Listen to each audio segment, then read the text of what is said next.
আসসালামু আলাইকুম, কেমন আছেন সবাই? হঠাৎ করে প্ল্যান করে সবাই মিলে একসাথে রাতের ডিনার শেষ করলাম। আর আজকের রাতের ডিনারে কিন্তু ছিল ফরিদপুরের স্বনামধন্য কিছু উদ্যোক্তারা। এখানে ছিল রেইন ফরেস্ট রেস্টুরেন্টের ওনার সুহাস ভাইয়া, ছিল নিউ স্টার কাবাব রেস্টুরেন্টের ওনার আতিক ভাই, সেই সাথে ছিল বিসমিল্লা বেকারির ওনার সেলিম ভাই, আর আমাদের ছিল মায়ের ছোঁয়া রান্নাঘরের বড় আপু লাখি ইসলাম। আর সাথে আমাকে তো সবাই চেনেনি, আমি ছিলাম মিথিলা সুমি, মিথিলাস বিউটি জোনের ওনার। সাথে ছিল সবার প্রিয় ইমন ভাই।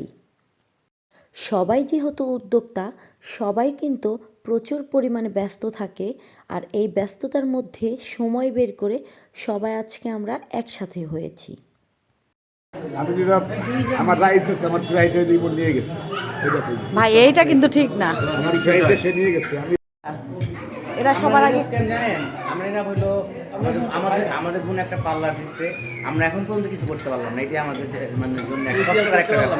ভাবিরা করতে পারবে, ভাবিরা কিন্তু করতে পারবে। মিথিলাস বিউটি জোনে যে কোনো ধরনের ফেসিয়াল অফার শেষ। খাইছো? কি খাইছো? ফ্রাইড রাইস খাইছি। না, স্যুপটা কিন্তু ভালো ছিল। হ্যাঁ, স্যুপটা খুব মজা ছিল, একটু মিষ্টি বেশি ছিল। এছাড়া আরে পরেরটা? এটা হচ্ছে মোটামুটি ভালো। হ্যাঁ, মোটামুটি ভালো। এটা নেগেটিভটা, এটা হচ্ছে ভুলটা সংশোধন করা।